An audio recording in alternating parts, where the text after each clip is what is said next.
নমস্কার আমার দিদি বোনেরা, সুইটিস ব্লগ চ্যানেলে সবাইকে স্বাগত। যে যেখান থেকে আজকের ভিডিওটি দেখছো তাদের সবাইকে ধন্যবাদ আর ভালোবাসা জানিয়ে ভিডিওটি শুরু করছি। সকাল সকাল একটু তাড়াহুড়ো রয়েছে, তো সংসারের সমস্ত কাজটাই তো আমাকেই করতে হয়, তাই সেরকম মতো সকাল সকাল উঠে পড়েছি ঘুম থেকে। বর অফিস চলে গেছে, এখন ওই 8টা মতো বাজে। তো ঘরের এই টুকটাক কাজগুলো একটু সারা শুরু করছিলাম, তাই ভাবলাম তোমাদের সঙ্গে একটু শেয়ার করি, তাই ক্যামেরাটা আবার অন করলাম। তো আমি আমার ডেলি ব্লগ বলতে এই তো সমস্ত কাজকর্মই তোমাদের সঙ্গে শেয়ার করি। তোমরা ভাবো হয়তো অনেকেই যে প্রতিদিন ঘরের কাজকর্ম দেখায়, তো ডেলি ব্লগ বলতে আমার কাছে এটাই বোঝায়। তো ওই জন্যই আর কি আমি সারা দিন কী কাজকর্ম করি, কেমনভাবে দিনটা কাটাই, তো সেগুলোই তোমাদের সঙ্গে শেয়ার করি। তো এই তো সকাল 8টা মতো বাজে, বরকে রান্না করে দিয়েছি, খেয়ে অফিসে চলে গেছে। আর এখন একটু টুকটাক কাজ করছি, জামা কাপড় একটু গোছাচ্ছি, আর একটু বিছানা তুললাম, ঝেড়ে পেতে নিলাম। আরও কিছু কিছু কাজ সেরে তারপর আমি ছেলেকে খাওয়াবো। তো আশা করছি ভিডিওটা আজকে ভালো লাগবে, তোমরা সম্পূর্ণ দেখতে থাকো। প্লিজ বন্ধুরা, কেউ স্কিপ করো না, আশা করছি ভালো লাগবে।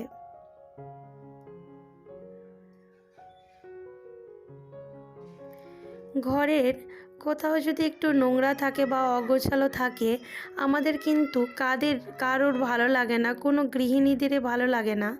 তাই আর কি তাড়াহুড়ো করে ঘরটা আর কি গুছিয়ে নিচ্ছি। আর এখানে আজকে বলতে একটু ভালোই ঠান্ডা পড়েছিল মোটামুটি। সাধারণত এখানে ঠান্ডা খুব একটা পড়ে না, তো আজকে একটু ঠান্ডা ঠান্ডা দেখছি। আর আমাদের স্থানটা মার্বেল, তাই নিচেরটা মার্বেল দেওয়া, তো মার্বেলে বাবু হাঁটাহাঁটি করে, তো একটু ঠান্ডা ঠান্ডা লাগছে। আমি যদিও বা জুতো পরে থাকি, বাবু সবসময় জুতো ব্যবহার করে না, তাই ওকে একটু মোজা পরিয়ে দিলাম। তো ওকে দেখো মোজাটা পরবেই না, তো খুব দুষ্টুমি শুরু করে দিয়েছে। আমি আবার হাজার এটা ওটা বুঝিয়ে সুজিয়ে আমি মোজাটা পরিয়ে দিচ্ছি ওকে, তোমরা দেখতে পাচ্ছ।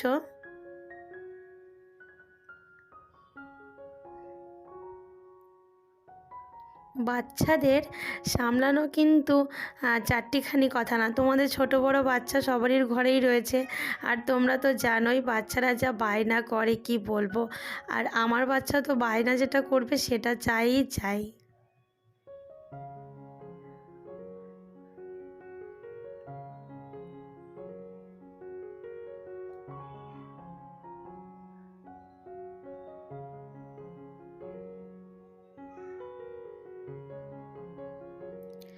আজকে সকালে একটু গরম জল দিয়েই শুরু করছি সকালটা। তো আজকে একটু ঠান্ডা ঠান্ডা ওয়েদার বললাম না, তাই ভাবলাম যে একটু গরম জল খাওয়া যাক। তো চা তো একটু পরেই খাবো, আগে একটু গরম জল খাচ্ছি। আর এটা একটু ঠান্ডা জল মিশিয়ে নিলাম, নর্মাল ঠান্ডা বলতে ফ্রিজের নয়, নর্মাল জল যেটা থাকে সেটাই। তো জলটা খুবই গরম ছিল, তাই একটু নর্মাল জল অ্যাড করলাম এর মধ্যে। আর এই জানালাটার সামনে দাঁড়িয়ে চা বলো বা গরম জল যে কোনো খাবারই, তো এই জানলাটার সামনে দাঁড়িয়ে খেতে আমার ভীষণ ভালো লাগে। এখানে অনেক পাখি আসে বা লোক যাতায়াত করে, অনেকে ছাদে উঠে গল্প করে, তো সেইগুলো আমি দেখি এখানে দাঁড়িয়ে দাঁড়িয়ে বেশ ভালো লাগে। তাই এই জায়গাটা বেছে নিয়েছি আজকে সকালবেলায়। মাঝে সাঝে আমি এখানে জল খাই, এখানে চা খাই দাঁড়িয়ে দাঁড়িয়ে যখন ইচ্ছা হয়।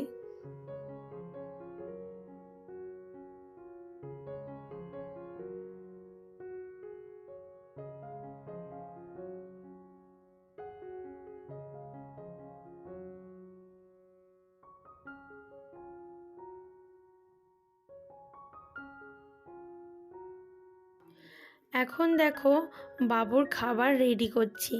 বাবুকে ভাবছি আজকে চিড়ে খাওয়াবো, তাই চিড়েটা একটু গরম জল দিয়ে ভিজিয়ে রেখেছিলাম। এখানকার চিড়েগুলো না একটু শক্ত, তাই বাবুর একটু খেতে অসুবিধা হয় বা অনেকটাই লেট হয়ে যায় চিবিয়ে চিবিয়ে খেতে।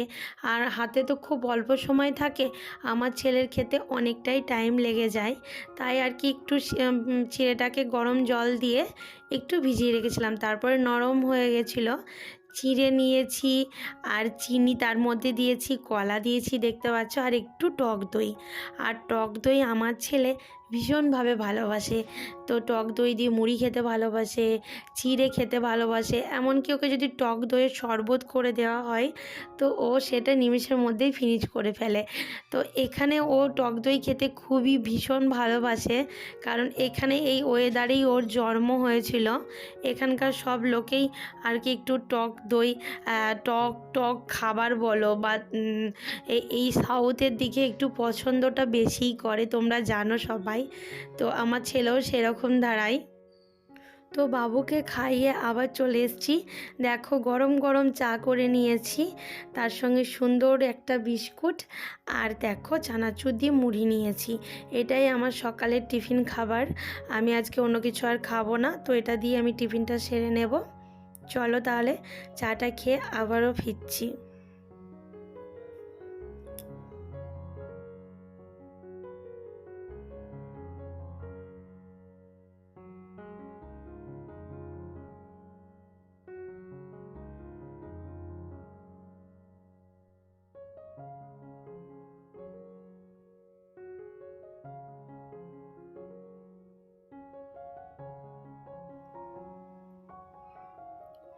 আর এখানে একটা নতুন বিস্কুটের প্যাকেট আর কি কেটেছিলাম, তো বিস্কুটগুলো কোটোতে ভরার দরকার ছিল, তাই আর কি কোটোগুলো ফাঁকা করছি। এখানে দেখো দুটো কোটোতে বড়ি রয়েছে, তো এই একটা কোটোতে বড়িগুলো সব ভরে ফেলবো, তাহলে আমার একটা কোটো ফাঁকা হয়ে যাবে, তো বাকি কোটোটায় আমি বিস্কুটটা ভরে নিতে পারবো।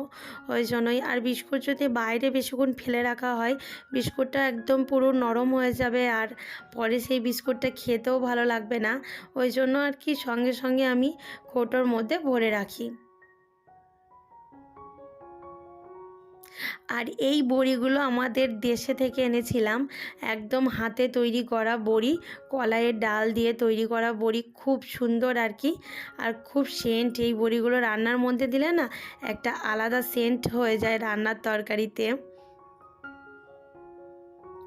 এই যে দেখো এই বিস্কুটগুলোও আমার দেশ থেকে নিয়ে আসা।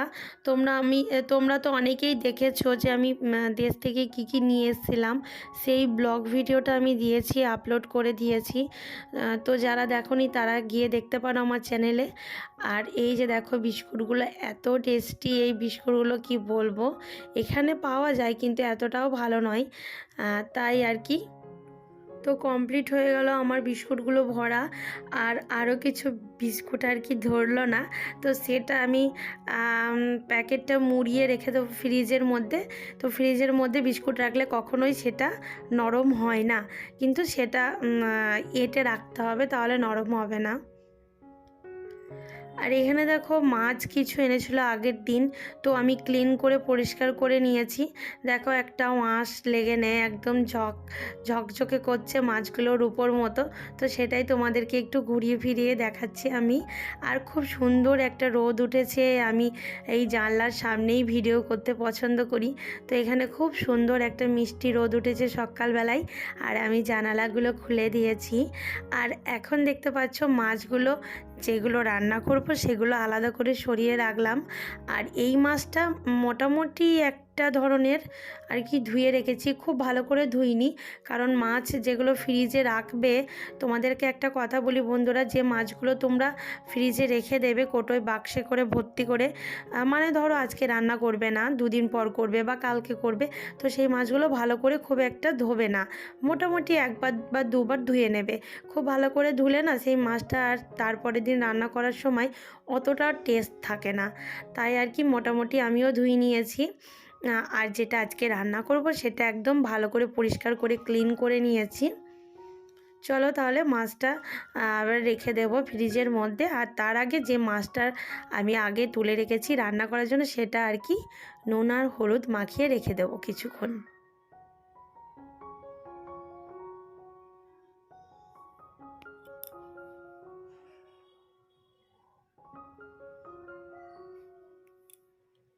আর মাছ কিন্তু ভাজার আগে যদি আমরা প্রায় 30 মিনিট বা হাতে কম করেও হলো 15 মিনিট আগে যদি আমরা একটু নুন আর হলুদ মাখিয়ে রাখতে পারি, মানে যেটাকে ম্যারিনেট বলে, তো ওই নুন হলুদ মাখিয়ে রাখলেই হবে।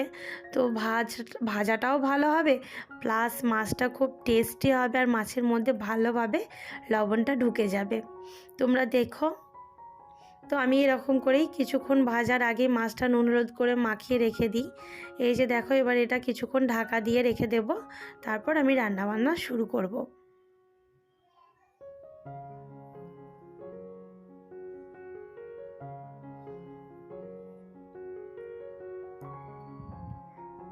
এখন বাকি মানে যে মাছটা আমার বেড়ে গেছে সেটা আমি বক্সে করে ভরে রেখে দিলাম ডিপ ফ্রিজে। আর ফ্রিজের মধ্যে সব কিছু জিনিস যদি আমরা কৌটো করে ভরে রাখতে পারি, এরকম ইয়ার টাইপ কন্টেনার বক্সেগুলোতে যদি ভরে রাখতে পারি তো খুব ভালো থাকে। ধনেপাতা বলো বা পালং শাক, তোমরা যদি এরকম কোনো বাক্সের ভেতরে ভরে রাখো তো খুব সুন্দর থাকে, অনেক দিন ধরে থাকে, প্রায় 1 সপ্তাহ মতো থেকে যাবে। আমি নিজের দিক থেকে দেখেছি বলে তোমাদেরকে বলছি এটা। এখানে দেখো আমি মাছ সর্ষে করেছি, তো সেটা রেসিপিটা তোমাদের সঙ্গে শেয়ার করলাম না, কারণ আমি অনেক অনেক অনেক রেসিপিতে শেয়ার করেছি কিভাবে ঘরে আমি মাছ সর্ষে বানাই, তাই আর আজকে শেয়ার করলাম না। তো মাছগুলো দিয়ে দিলাম, তো ফুটতে থাকুক, আস্তে আস্তে একদমই ঝোলটা এঁটে যাবে, তারপর আমি নামিয়ে নেব, একদমই শুকিয়ে যাবে, তারপরে নামিয়ে নেব। তো বন্ধুরা, এখন অনেকক্ষণ পর ফিরে আসলাম, এখন বিকেলবেলা। তো দেখো, ফ্লিপকার্ট থেকে আমার বর ছেলের জন্য কয়েকটা প্যান্ট এনেছে। তো আমি ভাবতেই পারিনি আর কি, আমার বর আমাকে না বলে এই জিনিসগুলো নিয়ে আসবে, কারণ দুদিন ধরে আমি বলা কওয়া করছিলাম যে একটু তো ঠান্ডা পড়েছে, বাবুর কয়েকটা প্যান্টের প্রয়োজন, আগের প্যান্টগুলো একটু ছোট ছোট হয়ে গেছে। তো ও মানে আমাকে জিজ্ঞেস করেনি, তো আমাকে না বলতেই আর কি নিয়ে এসেছে। তো আমি ভীষণ খুশি হয়েছি। তো এরকম বর কিন্তু সবার কপালে জোটে না। তো আমি ভীষণ খুশি হয়েছি। আর দেখো, এই কটা প্যানে 400 টাকা নিয়েছে, 5 পিস প্যান ছিল, এখানে 4 পিস দেখাচ্ছি, আর 1 পিস বাবুকে পরিয়ে দেওয়া হয়েছে, তাই তোমাদের দেখাতে পারিনি। তো প্যান্টগুলো সত্যিই খুব সুন্দর। তো বন্ধুরা, আজকের ভিডিওটা এই অবধি, আবারও কোনো একটা নেক্সট ভিডিও নিয়ে তোমাদের সামনে দেখা হচ্ছে। আর দেখো, প্যান্টের কালারগুলো কিন্তু খুব সুন্দর, হলুদ কালার রয়েছে, তারপরে এই যে পিঙ্ক কালার, একটা সাদা কালার, সবগুলোই খুব সুন্দর। তো ভিডিও যদি কোনো অংশ ভালো লেগে থাকে অবশ্যই লাইক কমেন্ট শেয়ার করতে ভুলবে না, এইভাবেই আমাকে সাপোর্ট করবে। চলো তাহলে বন্ধুরা, আজকে ভিডিওটা এখানেই শেষ করলাম। টাটা, তোমরা ভালো থেকো, সুস্থ থেকো আর সকলকে ভালো রেখো।